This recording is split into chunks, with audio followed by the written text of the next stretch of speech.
Chapter 3 Holly.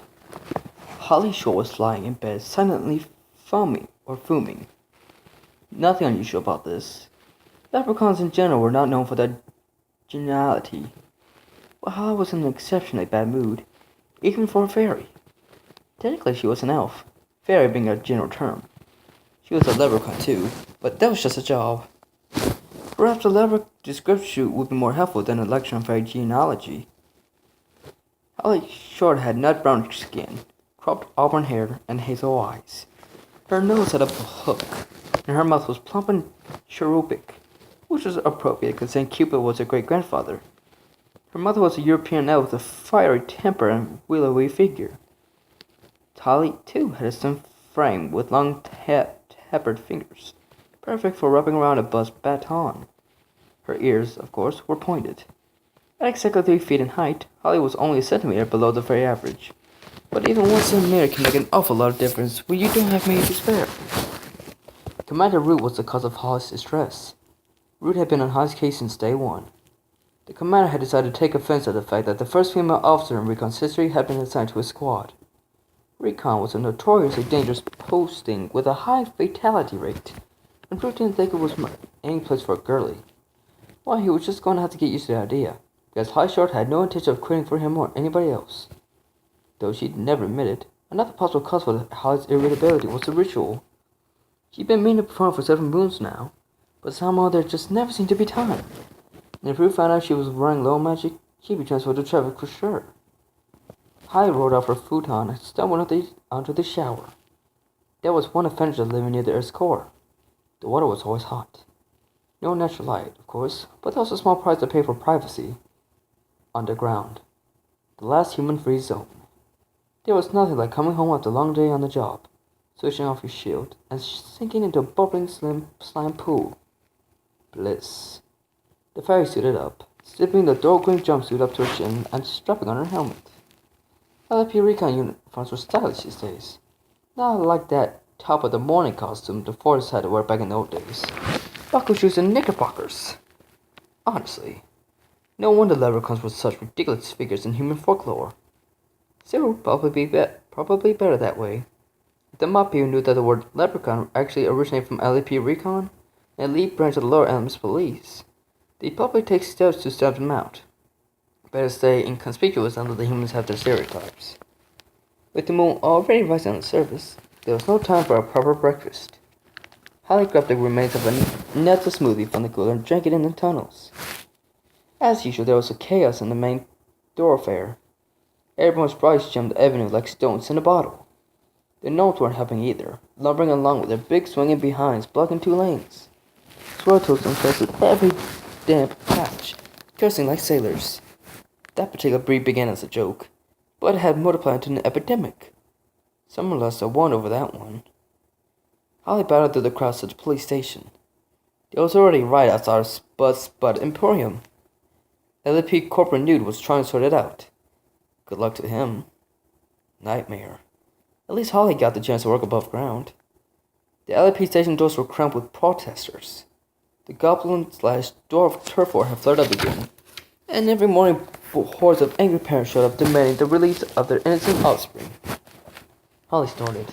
If there actually was an innocent goblin, Holly Short had yet to meet him. They were collecting up the sales now, howling gang chants and hurling fireballs at each other. Holly showed her way into the throng. Coming through, she grunted. Police business. They were on her like flies in a stickworm. My grandpa is innocent! Police brutality! Officer, could you take my baby in his blankie? He can't sleep without it. Holly sacrificed to reflect, and ignored them all. Once upon a time, the uniform would have earned you some respect. Not anymore. Now you are a target. Excuse me, officer, but I seem to have misplaced my jar of warts. Pardon me, young elf, but my cast on the stalactite. Or, if you have a minute, Captain, could you tell me how to get to the Fountain of Youth? Holly shuddered. Taurus. She had troubles of her own. More than she knew, as she was about to find out. In the station lobby, a kleptomaniac dwarf was busy picking the pockets of everyone else in the booking line, including the officer he was handcuffed to. Holly gave him a swipe in the backside with her baton. The electric charge seemed to save his other pants. What you doing there, Mulch? Mulch started.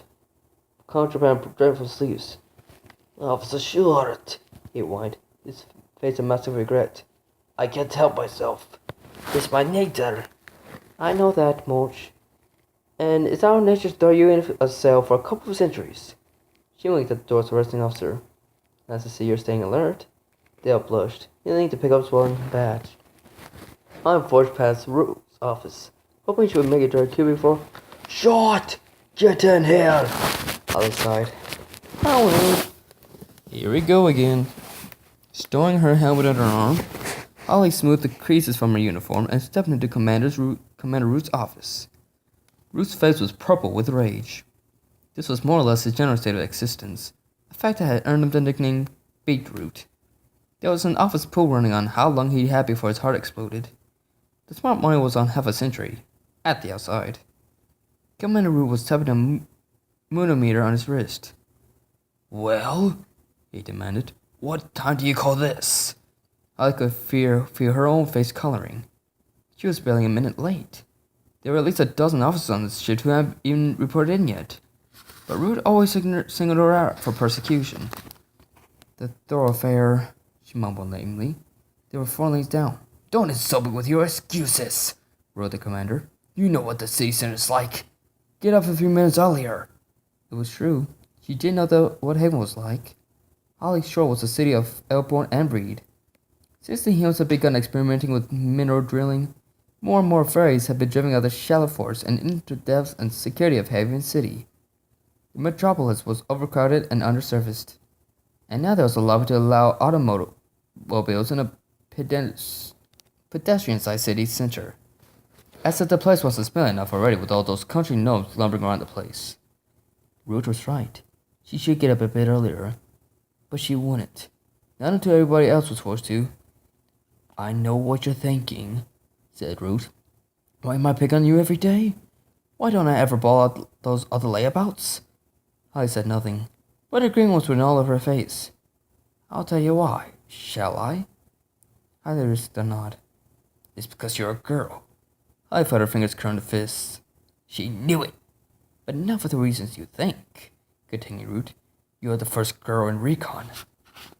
Ever. You are a test case. A beacon. There are a million fairies out there watching your every move. There are a lot of hopes riding on you.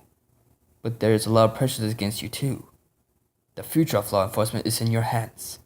And at the moment, I'd say it was a little heavy. Holly blinked. Root had never seen anything like this used before. Usually just fix your helmet, stand up straight, blah blah blah. You have to be the best you can be, Short.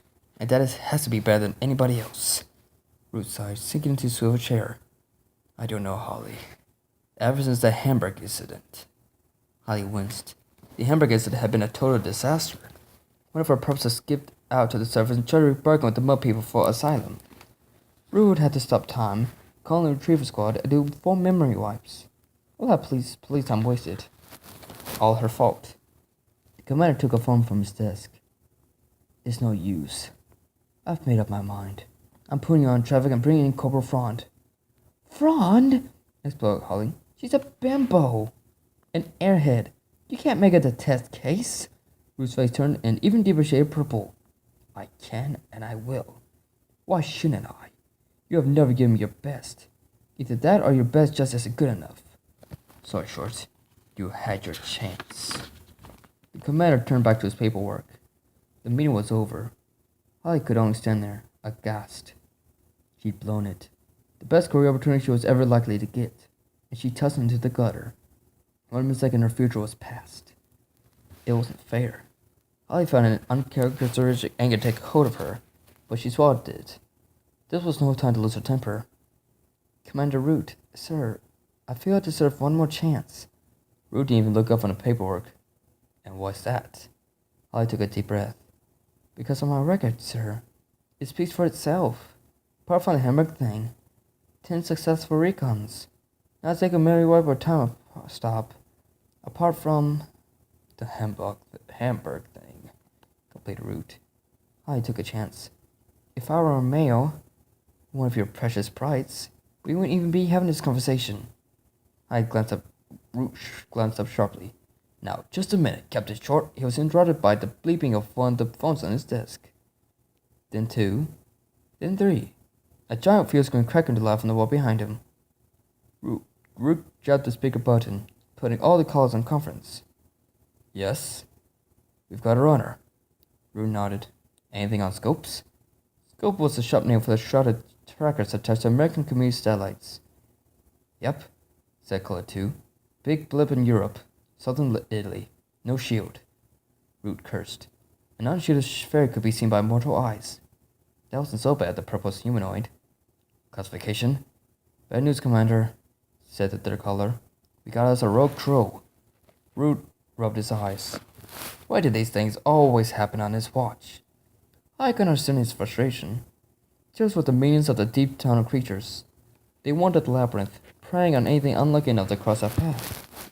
Their tiny brains had no room for restraint. Occasionally one found its way into the shaft of a pressure elevator. Usually the concentrated air current fried them, but sometimes one survived and was blasted to the surface. Driven crazy by pain and even the tiniest amount of light, they would generally proceed to destroy everything in their path. Root shook his head rapidly, recovering himself. Okay, Captain Short. Looks like you get your chance. You're running hot, I take it?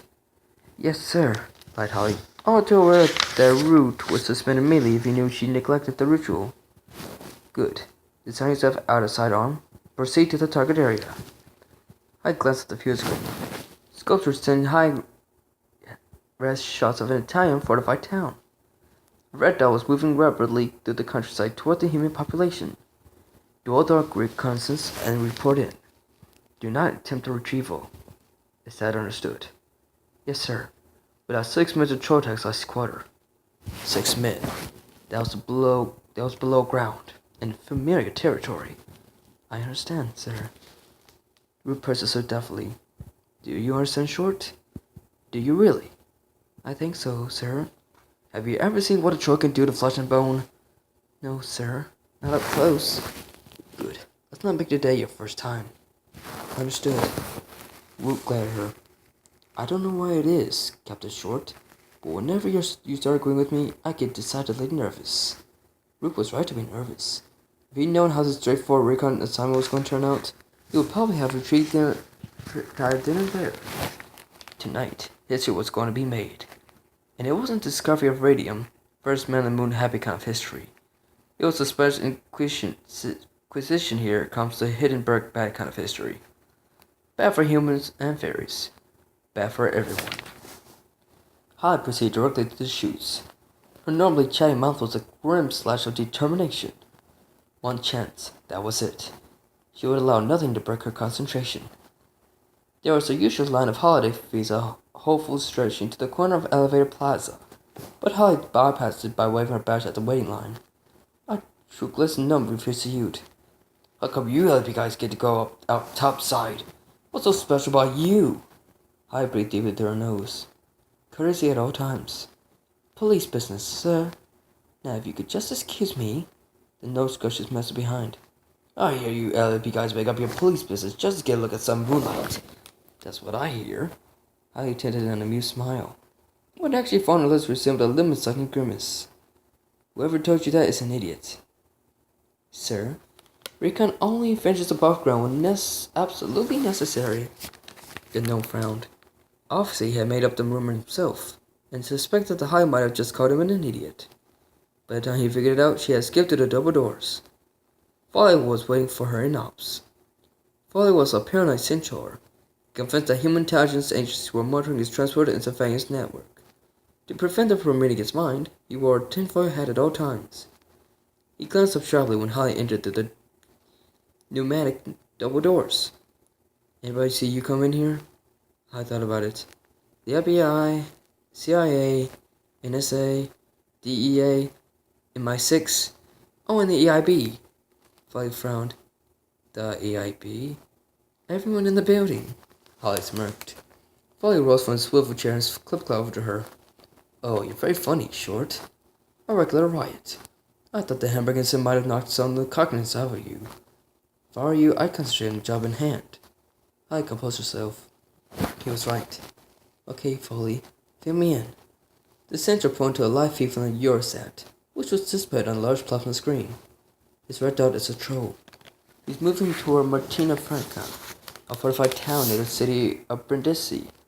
As far as we can tell, he's dominant into Fin E7. It was on cooldown after our service shot. That's why the troll is in crispy barbecue right now. Holly grimaced. Charming, she thought. We've been lucky in that our target has run into some food along the way. He churned out a couple of cows for an hour or two, so that buys a bit of time. A couple of cows? Exclaimed Holly. Just how big is this fellow? Foley adjusted his foil bonnet. Bull troll. Fully grown. 180 kilos, with tusks like a wild boar. A really wild boar. Holly swallowed. Suddenly recon seemed a much better job than retrieval. Right. What have you got for me? Foley cantered across to the equipment table. He selected what looked like a rectangular wristwatch. Locator. You find him, we find you. Routine stuff. Video? The sensor clipped a small cylinder with the accommodating groove on Holly's helmet. Live feed. Nuclear battery. No time limit. The mic is voice activated. Good, said Holly. Root cells should take open on this one. Just in case. Way ahead of you, said Foley. He picked up platinum handgun from the pile. Under Chuno 2000. The latest model. Even the Tunnel Kings don't have these. 3 settings if you don't mind. Scorched, well done, and crisped to a cinder. Nuclear power source too, so plug away. This blade will outlive you by 1,000 years. Holly strapped the lightweight weapon into her shoulder holster. I'm ready. I think. Foley chuckled. I doubt it. No one's ever really ready for a troll. Thanks for the confidence booster. Confidence is ignorance, advised Centaur. If you're feeling cocky, it's because there's something you don't know. I thought about arguing, but didn't. Maybe it was because she had a sneaky suspicion that Foley was right. The pressure elevators were powered by gaseous columns fitted from the Earth's core. The LP Tech Boys, under Foley's guidance, had fashioned titanium eggs that could ride on the currents. They had their own independent motors, but for an express ride to the surface, there was nothing like the blast from a tidal flare. Foley led her past a long line of chute bays to E7. The pod set in its clamp, looking very fragile to be rocketing about on magma streams. Its underside was charred black and pockmarked from shrapnel. The centaur slapped it finally on the fender. This baby's been in service for 50 years. Oh, it's modest during the shoots. Holly swallowed. The shoots made her nervous enough without riding in an antique. When does it come offline? Foley scratched his hairy belly. With funding the way it is, not until we have us a fatality. Holly cranked open the heavy door. The rope was yielding with a hiss. The pod was not built for comfort. There was barely enough space for a restraining seat among the jumbo electronics. What's that? Asked Holly, pointing at a grayish stain on the seat's headrest. Foley shoved uncomfortably. Brain fluid, I think. We had a pressure leak on the last mission, but that's plugged now. And the officer lived. Down a few IQ points, but alive. And he can still take liquids. Well, that's alright then, quipped Holly, threading her way through the mass of wires. Foley strapped the harness onto her, checking the restraints thoroughly. All set? Holly nodded. Foley touched her helmet mic. Keep in touch, he said, pulling the door behind him. Don't think about it, Holly told herself. Don't think about the white-hot magma flow that's going to engulf this tiny craft. Don't think about hurtling toward the south with a Mach 2 force trying to turn you inside out. And certainly don't think about the blood-crazed troll ready to disembowel you with his tusks. Nope, don't think about any of that stuff. Too late. Foley's voice sounded in her earpiece. T-minus 20, he said. We're in a secure channel in case of Mudpee started underground monitoring. You never know. An oil tank from the Middle East intercepted transmission one time. What a mess that was. Holly adjusted her helmet mic. Focus, Foley. My life is in your hands here. Okay, sorry. We're going to use the rail to drop you into East Alpha's main shaft. There's a search due any minute. That should see you past the first 100 clicks. Then you're on your own. Holly nodded, curling her fingers around the twin joysticks. All systems checked. Fire it up. There was a whoosh as the pod's engines ignited. The tiny craft jostled in its housing, shaking Holly like a bead in a rattle. She could barely hear Foley speaking to her car, or ear. You're in the secondary shift now. Get ready to fly, Short. Holly pulled a rubber cylinder from the dash and stuffed it between her teeth. No good having a radio if you've swallowed your tongue. She activated the external cameras and put the view on the screen. The entrance to East Avenue was creeping toward her. The air was shimmering in its landing light glow. White hot sparks tumbled into the secondary shaft. Holly couldn't hear the roar, but she could imagine it. A raw, skinning wind like a million trolls howling. Her fingers tightened around the joysticks. The pod shuddered to a halt at the lip. The chute stretched above and below. Massive. Boundless. Like dropping an ant down a drainpipe. Right-o, crackled Foley. Hold on to your breakfast. Roll callers ain't got nothing on this. Holly nodded. She couldn't speak, not with the rubber in her mouth. The Central would be able to see her in that podcast anyway. Sayonara, sweetheart, said Foley and pressed the button. The pod's clamp tilted, rolling Holly into the abyss. Her stomach tightened as G-force took hold, dragging her to the center of the earth. The seismology section had a million probes down here. The 99.86 success rate at predicting the magma flares. But there was always that 0.2%. The fall seemed to last for an eternity. And just when Holly had mentally consigned herself to the scrap heap, she felt it. That unforgettable vibration. The feeling that outside her tiny sphere, the whole world was being shaken apart. Here it comes. Fins, she said, spinning the word around the cylinder. Foley may have replied. She couldn't hear him anymore. Holly couldn't even hear herself. But she did see the stabilization fin slide out on the monitor. Flare caught her like a hurricane, spinning the pod at first until the fins caught. Half-melted rocks pelted the craft's underside, joining it towards the chute walls. Holly compensated with bursts from the joysticks. The heat was tremendous in the confined space, enough to fry a human. But fairy lungs are made of stronger stuff. The acceleration dragged at her body with invisible hands, stretching the flesh over her arms and face. Holly blinked salty sweat from her eyes and concentrated on the monitor. The flare had totally engulfed her pod, and it was a big one too. 4'7" at the very least. A good 1,000-foot girth. Orange-striped magma swirled and hissed around her, searching for a weak point in the metal casing. The pod groaned and complained, 50-year-old rivets threatening to pop. Holly shook her head. The first thing she was going to do on her return was kick Foley straight to the hairy behind. She felt like a nut inside a shell, between her nose molars. Dude. A bowl plate buckled, popped in as though punched by a giant fist. The pressure light blinked on. Holly could feel her head being squeezed.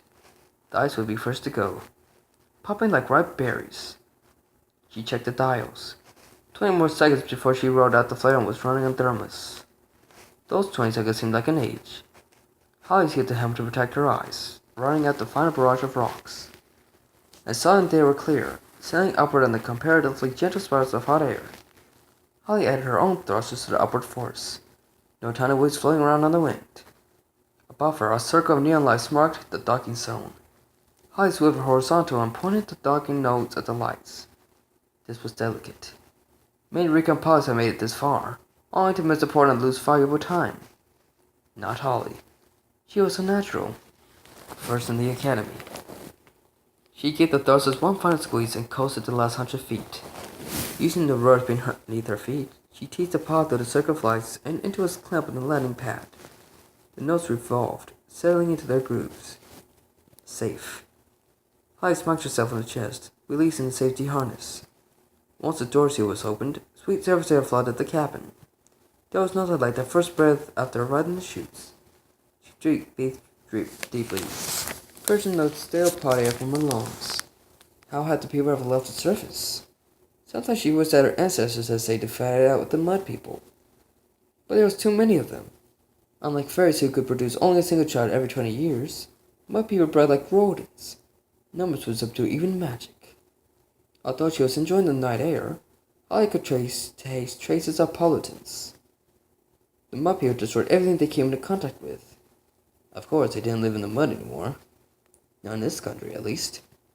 Oh no. Big fancy dwellings with rooms for everything. Rooms for sleeping. rooms for eating, even a room to go to the toilet. Indoors. Holly shuddered. Imagine going to the toilet inside your own house. Disgusting. The only good thing about going to the toilet was the minerals being returned to the earth. But not many people had even managed to botch that up by treating the stuff with bottles of blue chemicals. If anyone had told her 100 years ago that humans would be taking the fertile off of fertilizer, she would have told them to get some air hose chipped in their skull. Holly unhooked a set of wings from their bracket. They were double ovals with a clunky motor. She moaned. Dragonflies. She hated that model. Gas engine, if you believe it. And heavier than a pig dipped in mud. Now the Hummingbird 2C7, that was transport. Whisper silent. With a satellite-balanced solar battery that would fly you twice around the world. But there were budget cuts again. On her wrist, the locator began to beep. She was in range. I stepped out of the pod and onto the landing bay. She was inside a camouflage mound of Earth, commonly known as a fairy fort. Indeed, the people used to live in these until they were driven deeper underground. There wasn't much technology, just a few external monitors. A self-destruct device should the bay be discovered. There was nothing on the screens. All clear. The pneumatic doors were highly askew with the trailhead bars through, but otherwise everything seemed operational. Holly strapped down the wings, stepping into the outside world. The entire night sky was crisp and brisk, infused with olives and vine. Crickets clicked in the rough grass, and moths fluttered in the starlight. Holly couldn't stop herself smiling. It was worth the risk, every bit of it. Speaking of risk, she checked the locator. The bip was much stronger now. The troll was almost at the town walls. She could appreciate nature as the mission was over. Now it was time for action. Holly primed the wing's motor, pulling the starter cord over her shoulder. Nothing. She fumed silently. Every spoiled kid in Haven had hummingbirds without wood in his holidays. And here was there a seat with wings that were sharp when they were new. She aimed the control the cord again, and then again. On the third wrench it caught, sprawling a string of smoke and fumes into the night. About time, she grunted, flicking the throttle wide open. The wings flopped their way up to a steady beat, and, with not a little effort, lifted Captain Holly short into the night sky. Even without the locator, the trail would have been easy to follow. It had left a trail of destruction wider than a tunnel excavator. Holly flew low, skipping between mist haze and trees, matching the trail's course. The crazed creature had cut a swathe the middle of a vineyard, turning a stone wall to rubble, and left a guard dog gibbering under her hedge. Then she flew over the cows. It was not a pretty sight. Without going into details, let's just say that there wasn't much left besides horns and hooves. The red bib was louder now. Louder meant closer. She could see the town below her, nestled on top of a low hill, surrounded by a crenellated wall from the Middle Ages. Light still burned in most windows.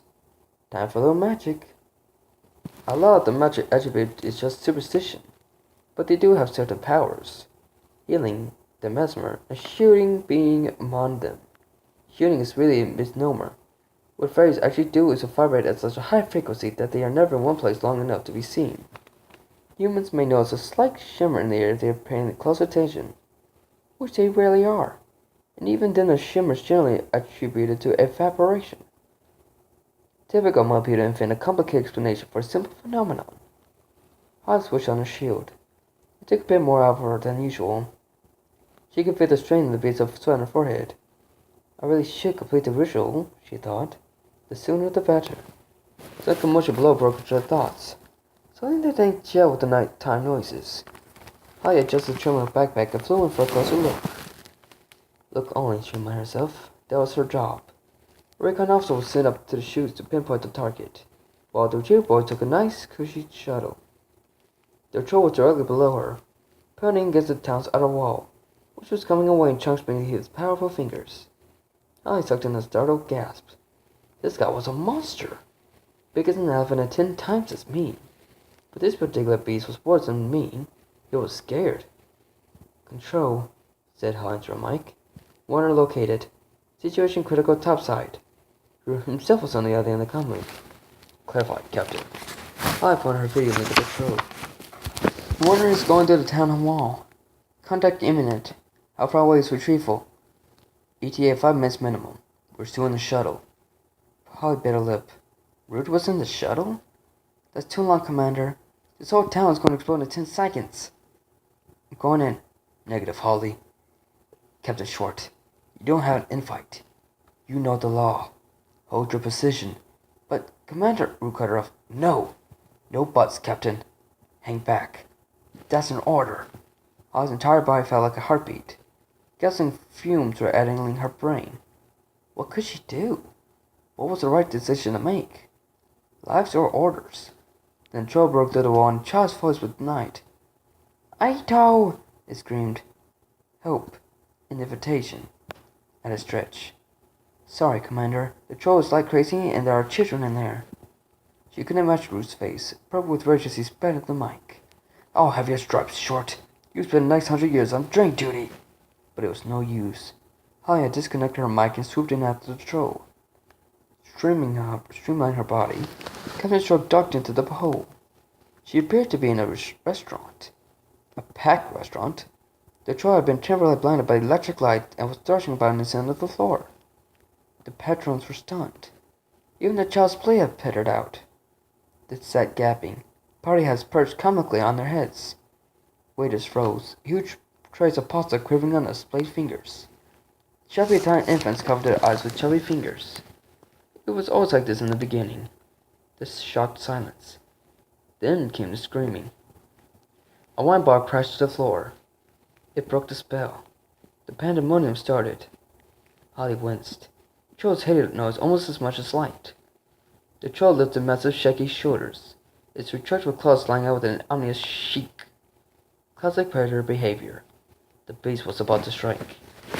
Holly drew a weapon and flipped it up to the second setting. She couldn't kill the troll under any circumstances. Not to save humans. But she could certainly put him out until retrieval arrived. Aiming for the weak point at the base of the skull, she let the troll have long bursts of the concentrated ion ray. The beast staggered, stumbled a few steps, then got very angry. It's okay, thought Holly. I'm shielded. Invisible. To any onlookers, it would seem as though the pulsing blue beam emanated from thin air. The troll ran on her, its muddy dreadlocks swinging like candles. No panic. They can't see me. The troll picked up a table. Invisible. Totally invisible. He pulled back a shaking arm and let fly. Just as like shimmy in the air. The thing was tumbled straight toward her head. Holly moved. A second too late. The table clipped her backpack, knocking the gas tank clean off. It spun through the air, trailing flammable fluid. The tank was strunts. When you know it, full of candles. The tank tore right through an elaborate candelabrum and burst into flames like some deadly firework. Most of the gas landed on the troll. So did Holly. The troll could see her. There was no doubt about it. It squinted at her through the hated light. Its brow erect as of pain and fear. Her shield was off. Her magic was gone. Holly twisted in the troll's grip, but it was useless. Creature's fingers were the size of bananas, but nowhere near as pliant. They were squishing breath from her ribcage with savage ease. Needle-like claws were scraping at the tough material of her uniform. Any second now, they would punch through, and that would be that. Holly couldn't think. The rest was a carousel of chaos. The troll was snatching its tusks. Greasy maws trying to grip her helmet. Holly could smell its fetid breath through her filters. She could smell the odor of burning fur, too, as the fire spread along the troll's back. The beast's green tongue rasped across the visor, sliming the lower section. The visor! That was it. Her only chance. Holly warmed her free hand to the helmet controls. The tunnel lights. High beams. She depressed the second button, and 800 watts of unfiltered light blasted from the twin spotlights above her eyes. The troll roared rear back, a penetrating scream exploding from between rows of teeth. Dozens of glasses above shattered where they stood. It was too much for the poor beast. Stunned, set on fire, and now blinded. The shock of pain made the way to its tiny brain, ordering it to shut down. The troll complied, keeling over with almost comical stiffness. Holly rode to avoid its scathing tusk. There was complete silence. but for tinkling glass, crackling fur, and a sudden release of breath.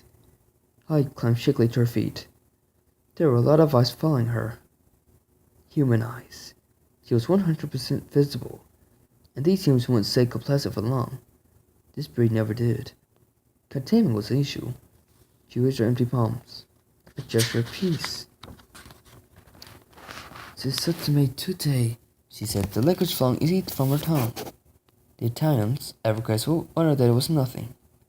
Holly reached into her pocket and reached through a small sphere. She placed it in the middle of the floor. "Good date," she said. "Look." The restaurant's patron complied, leaning in to see the small silver ball. It was ticking, faster and faster, almost like a countdown. Holly turned it back to the sphere. 3, 2, 1. Boom! Flash! Massive consciousness. Nothing fatal, but headaches all around in about 40 minutes. Holly sighed. Safe. For the moment. She went to the door and slid the latch across. Nobody was going in or out, except through the big gaping hole in the wall. Now she doused the smoldering troll with the contents of the restaurant's fire extinguisher, hoping the icy paddle wouldn't revive the sleeping behemoth. Holly surveyed the mess she had created. There was no doubt. It was a shambles. Worse than Hamburg. Root would skin her alive. She'd rather face the troll any day. This was the end of her career for sure. But suddenly that didn't seem so important because her ribs were aching. She had a blender of a pressure headache coming on. Perhaps a rest, just for a second, so she could put herself together before her retriever showed up. Holly didn't even bother looking for a chair. She simply let her legs buck beneath her, sinking to the chessboard linoleum floor. Waking up the commander whose bulging figures is a staff of nightmares. Holly's eyes flickered open, and for a second she could have sworn that there was concern in those eyes. But then it was gone, replaced by the customary vein-popping fury. "Captain Short!" he roared, mindless of her headache. "What in the name of sanity happened here?" Holly rose shakily to her feet. There was... The sentence just wouldn't come. "You disobeyed a direct order. I told you to hang back. You know it's forbidden to enter a human being without an invitation." I shook the shadows from her vision. "I can't invite it in. A child called for help. You're on shaky ground there, Short. There's precedent, sir. Corporal Rao versus the state. The jury ruled that the trapped woman's cry for help could be accepted as an invitation into the building. Anyway, you're all here now. Then we should accept an invitation, too." Said Root doubtfully. "I suppose you were lucky. Things could have been worse." I looked around. Things couldn't have been a lot worse. The establishment was pretty trashed, and there were 40 humans out for the count. The tech boys were attaching mind-wiping electrodes to the temples of unconscious diners. We managed to secure the area, in spite of half the town hammering on the door. "What about the hole?" Root smirked. "See for yourself." I glanced over. Retriever had jimmied a hologram leading to existing electricity sockets and were projecting an unbattered wall over the hall. The holograms were handy for quick patches, but no good under scrutiny. Anyone who examined the wall too closely would have noticed that the slightly transparent patch was exactly the same as the stress beside it. In this case, there were 2 identical patches of spiderweb cracks and 2 reproductions of the same green imprint. But the people inside the pizzeria were in no condition to examine walls, and by the time they woke up, the wall would have been repaired by the telekinetic division, and entire paranormal experience would be removed from the memories. A retrieval officer brought from the restroom. "Commander!" "Yes, Sergeant. There's a human here, sir. The concussor didn't reach him." "He's coming, sir." "Right now, sir." "Shields!" barked Root. "Everyone!" I tried. She really did. But it wouldn't come. Her magic was gone. A toddler walked out the bathroom, his eyes heavy with sleep. He pointed a pudgy finger directly at Holly. "Ciao, Folletta," he said, before climbing to his father's side to continue snooze. Root shimmered back into the visible spectrum. He was, if possible, even angrier than before. "What happened to your shield, Short?" I swallowed. "Stress, Commander," she added hopefully. Root wasn't having any of it. "You lied to me, Captain. You're not running hot at all, are you?" I shook her head mutely. How long since you complete the ritual? Holly chewed her lip. I'd say about 4 years, sir. Root nearly popped a vein. 4 years? So what are you lasted this long? Do it now. Tonight. You're not coming below ground again with your powers. You are a danger to yourself and your fellow officers. Yes, sir. Go get a set of hummingbirds from retrieval and zip across the whole country. There's a full moon tonight. Yes, sir. And don't think I've forgotten about this shambles. We'll talk about it when you get back. Yes, sir. Very good, sir. Holly turned to go, but Root cleared his throat for attention. Oh, and Captain Short. Yes, sir? Root's face had lost its purple tinge. He almost seemed embarrassed. Well done on the life-saving thing. Could have been worse. An awful lot worse. Holly beamed behind her visor. Perhaps you wouldn't be kicked out for recon after all. Thank you, sir. Root grunted. At least that complexion returns its normal ruddy hue. Now get out of here. Don't come back until you're full to the tips of your ears with